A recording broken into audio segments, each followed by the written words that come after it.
kami disatukan dengan orang lain, ya, ditarik perkara sendiri, padahal dia udah tersendiri kasusnya di dalam undang-undang darurat dalam perkara yang sama, padahal tidak kenal. Tim kuasa hukum dari 8 terpidana kasus pembunuhan dan pemerkosaan Vina di Cirebon, Jawa Barat memberikan pernyataan mengejutkan. Disebut para terpidana kasus Vina merupakan korban rekayasa penyidik Polres Cirebon Kota, bahkan para terpidana disebut bukanlah pelaku pembunuhan Vina dan Eki. 3 kuasa hukum dari 8 terpidana yakni Jogi Nenggolan, Titin Prialianti, dan Widyaningsih mengungkap hal ini dalam konferensi persnya di Cirebon pada Sabtu 18 Mei.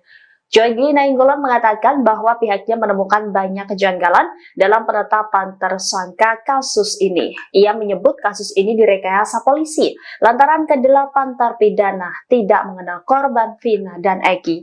8 terpidana juga tidak mengenal 3 pelaku yang saat ini masih menjadi buron polisi. Selain itu, 7 terpidana yang tinggal di daerah Kesambi, Cirebon tidak mengenal terpidana Rivaldi yang tinggal di Perumnas. Lebih lanjut, Jogi menegaskan bahwa 8 terpidana bukan anggota geng motor yang selama ini disebutkan polisi, melainkan mereka adalah buruh bangunan.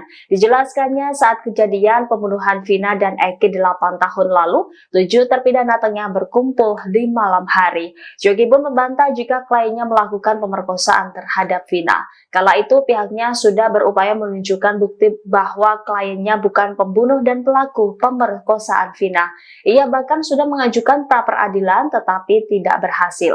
Sementara itu, Titin meyakini bahwa 8 terpidana kasus Vina itu yang ada di dalam penjara bukanlah pelaku yang sebenarnya. Kami tanya kepada klien kami yang 5, kenal nggak dengan Rivaldi dan Uzi? Tidak kenal. Kan lucu, ya. Klien kami disatukan dengan orang lain, ya, ditarik perkara sendiri, padahal dia udah tersendiri kasusnya di dalam undang-undang darurat dalam perkara yang sama, padahal tidak kenal. 340 lagi. Terus kliennya daripada Ibu Titin yang namanya Sudirman, ya, di dalam persidangan itu ditanya semakin kenal nggak dengan dia? Nggak kenal. Ditanya Rivaldi, kenal nggak dengan mereka? Tidak kenal. Nah, tapi yang berkembang di dalam media atau narasi-narasi daripada para pengamat, ya, bahwa klien kami itu kenal dengan DPO, yang ini nggak kenal karena beda geng. Gengnya klien kami itu geng apa? Buruh bangunan. Ya, bukan. Sementara mereka kan mungkin geng-geng apalah, motor dan sebagainya. Nah, Bambu dijadikan sebagai barang bukti. Bambu itu saya yakin gak ada hubungannya karena utuh, tidak pecah. Jadi kalau katakanlah di dalam rekonstruksi itu seolah-olah bambu itu dipakai mukul-mukulin ngomong kosong, bergantian. Terus lalu ada batu, kan? Batu kalau namanya dipakai untuk mukul kepala orang, ya pasti ada darah retak. Gak ada darah. Makanya begini, pada saat Polda Jabar memberitahukan kepada kami akan dilakukan rekonstruksi, oke, kami hadir. Dibunuh seorang bernama Hanafi, 33 tahun, penjual jok motor yang berada di dekat lokasi penemuan jasad Vina dan Eki mengungkap kesaksiannya pada peristiwa 2016 silam. Menurutnya, kejadian tersebut terjadi sekitar pukul 23 WIB sebelum tokonya tutup, yakni lokasi Vina dan Eki meregang nyawa tepat di Jembatan Talun. Menurutnya, kondisi jalan saat malam itu sepi, tak ada orang. Kendati demikian, Hanafi tak mengetahui pasti terkait detik-detik kejadian nahas tersebut. Pihaknya mengatakan hanya menyaksikan saat proses evakuasi Vina dan Eki. Adapun saat proses evakuasi, Hanafi mengaku tak melihat sepeda motor yang digunakan keduanya. Namun saat kejadian itu, ia sempat mendengar ada geng motor yang marak di kawasan tersebut. Terkini, Hanafi mengaku baru mengetahui kejadian tersebut merupakan kasus pembunuhan melalui berita di televisi belakangan ini. Sebagai informasi, Vina dibunuh oleh 11 orang yang disebut anggota geng motor di Jalan Raya Talun, Kecamatan Talun, Kabupaten Cirebon, Jawa Barat pada Sabtu 27 Agustus 2016 malam. Jasad Vina ditemukan di lokasi tidak jauh dari mayat kekasihnya, yakni Eki, yang juga menjadi korban kebrutalan geng motor. Diketahui saat itu Eki dan Vina masih berusia 16 tahun.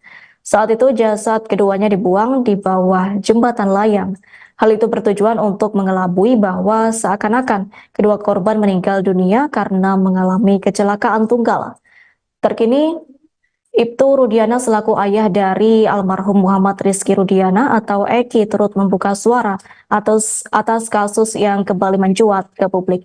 Yakni Rudiana menegaskan pihaknya tidak tinggal diam dalam upaya mengungkap kasus pembunuhan anaknya dan telah bekerja sama dengan Reskrim. Adapun pihaknya saat ini turut meminta kepada masyarakat agar tak membuat pernyataan yang bisa memperburuk keadaan keluarganya. Assalamualaikum warahmatullahi wabarakatuh. Pada kesempatan ini saya mengharapkan kepada seluruh warga negara Indonesia, saya adalah orang tua kandung dari almarhum Muhammad Rizky Rudiana atau Eki. Saya mohon kepada seluruh warga negara Indonesia agar jangan membuat kami lebih sakit. Eki adalah anak kandung kami yang mana menjadi korban daripada kelompok-kelompok yang kejam. Saya tidak diam, saya terus berupaya dan bekerja sama dengan Reskrim. Terbukti beberapa kami amankan dan sisanya sedang kami perjuangkan untuk dilakukan pengungkapan. Sekali lagi saya mohon doa, mudah-mudahan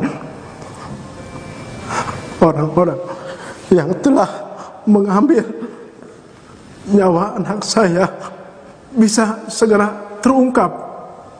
Dan sekali lagi saya mohon kepada seluruh warga negara Indonesia agar jangan berasumsi atau memberikan statement-statement yang akan mungkin lebih membuat kami sakit. Kami cukup yang mengalami selama 8 tahun saya berupaya untuk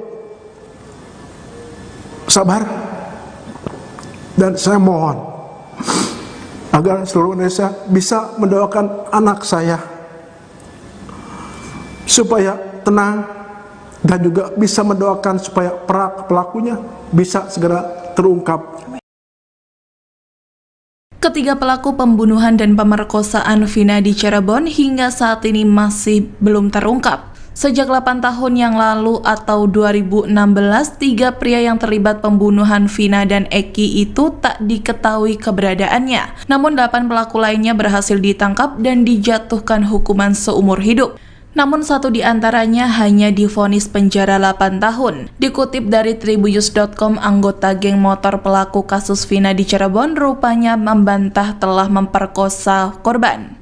Bahkan polisi hanya memberikan hukuman seumur hidup, sementara 1 pelaku di bawah umur divonis penjara 8 tahun. Dalam persidangan, hakim menilai semua unsur dalam dakwaan primer, yaitu mengenai pembunuhan berencana dan tentang perlindungan anak, terbukti dilakukan oleh para terdakwa. Pada persidangan itu, ke-7 pelaku tidak dikenakan pasal pemerkosaan. Namun Hakim Suharno menyimpulkan kematian korban murni bukan karena kecelakaan seperti yang dibantah oleh kuasa hukum ke-7 terdakwa saat membacakan pembelaan. Sebab para terdakwa terbukti menganiaya korban hingga meninggal dunia dan memerkosa secara bergantian. Direktur Reserse Kriminal Umum Polda Jabar, Kombes Surawan, membenarkan bahwa rata-rata pelaku kasus Vina di Cirebon tidak dijerat pasal pemerkosaan. Hal itu menurut dia, para tersangka tidak mengakui adanya pemerkosaan itu. Namun pada hasil otopsi ditemukan sperma pada jasad Vina.